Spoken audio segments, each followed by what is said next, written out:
मैं doctor Mahendra Kumar Sharma, associate professor in EAFM, Seth Aral Sahariya government PG college Kala Dera, BCom part first section B, EAFM paper second, Indian banking and financial system, भारतीय बैंकिंग एवं वित्तीय व्यवस्था में का पेपर आज मैं शुरू करने जा रहा हूँ।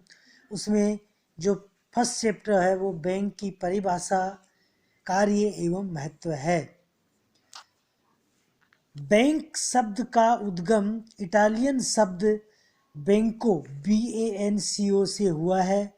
इस मत के अनुसार प्राचीन काल में इटली में बैंकों शब्द का अर्थ बेंचों पर बैठकर मुद्रा बदलने से था। कालांतर में बैंक शब्द का प्रयोग साख की व्यवस्था करने वाली संस्थाओं के रूप में किया जाने लगा तथा जर्मनी भाषा में BANC के बैंक शब्द का तात्पर्य संयुक्त कोष से है।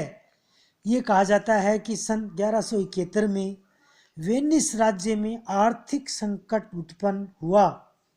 उससे मुक्ति के लिए वहाँ के राजा ने जनता से ऋण लिया। इस ऋण कोष के लिए बैंक शब्द काम में लिया गया। बाद में ही इस शब्द को बैंके तथा BAN के बैंक हो गया।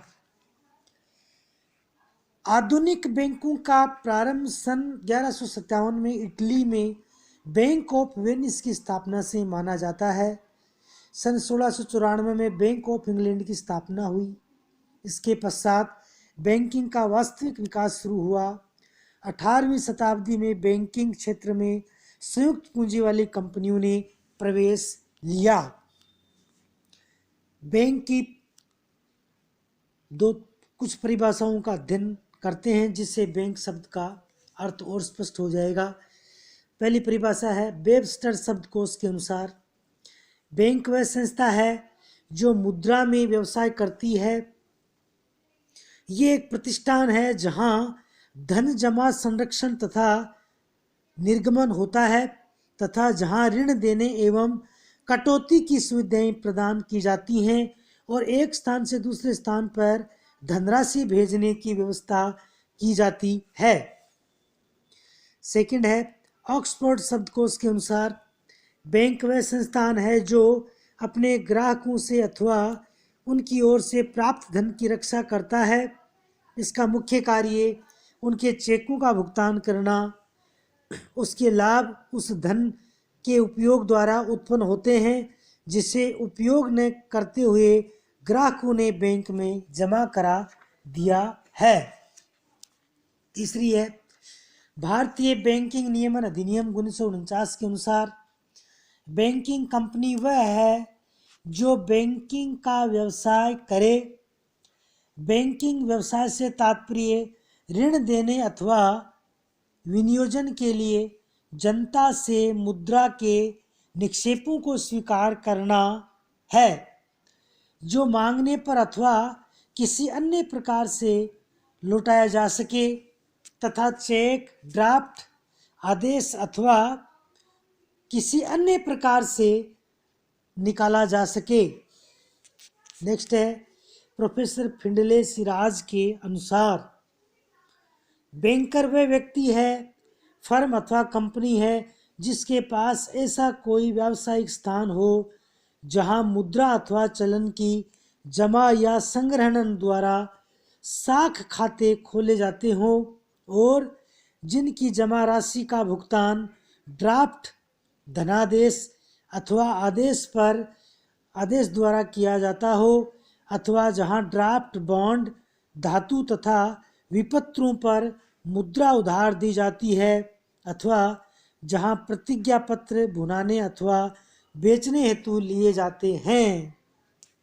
अंत में इसकी उचित परिभाषा है, बैंक एक ऐसी संस्था है जो अपने ग्राहकों के लिए मुद्रा एवं साख का लेन देन करती है।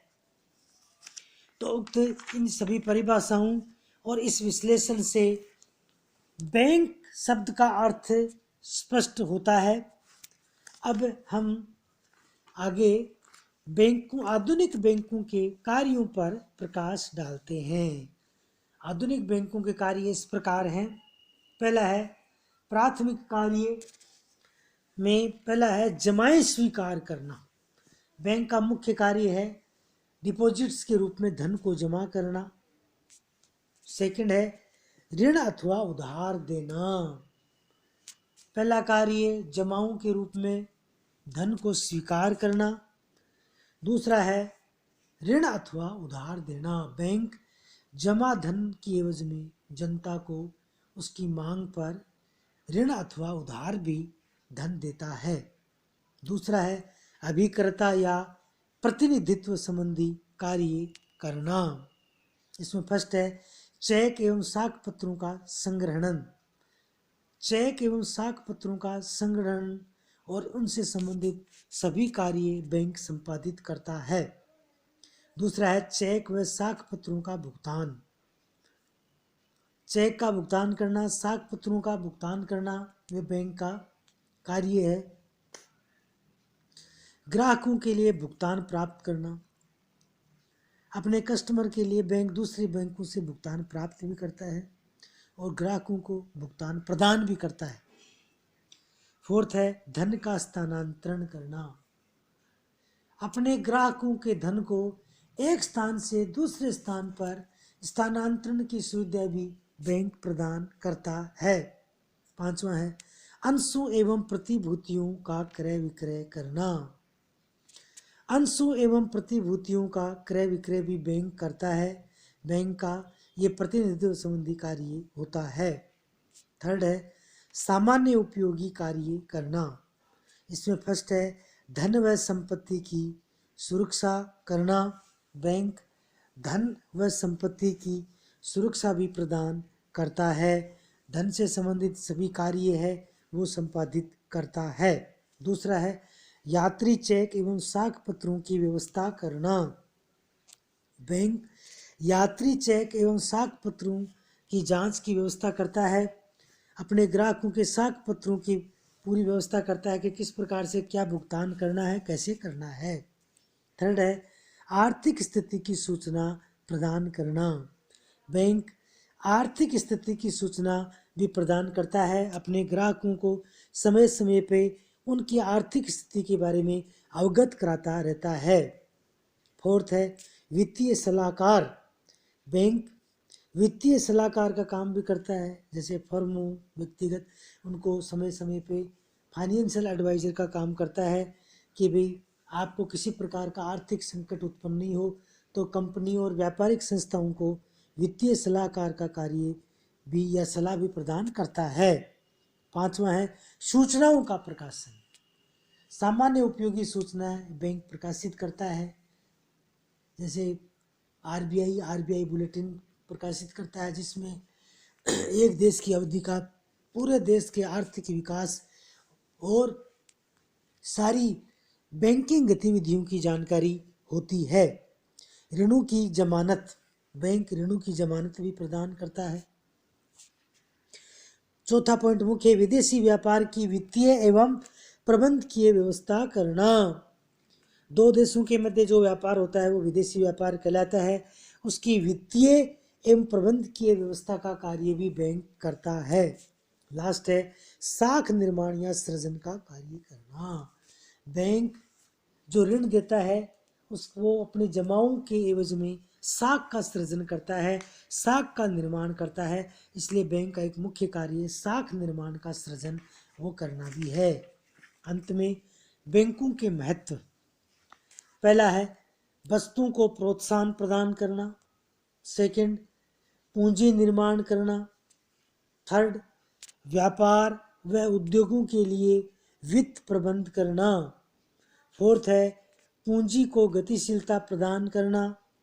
पांचवा है मुद्रा प्रणाली में लोचता एवं कीमत स्थायित्व प्रदान करना। सिक्स है मुद्रा भेजने की सुविधा प्रदान करना। सेवेंथ है राजकीय वित्त की व्यवस्था करना। आठवां है बैंकिंग प्रवृत्ति का विकास करना। 9वां है प्रतिनिधित्व एवं परामर्शदाता का कार्य करना। लास्ट पॉइंट 10वां है रोजगार में वृद्धि करना। धन्यवाद।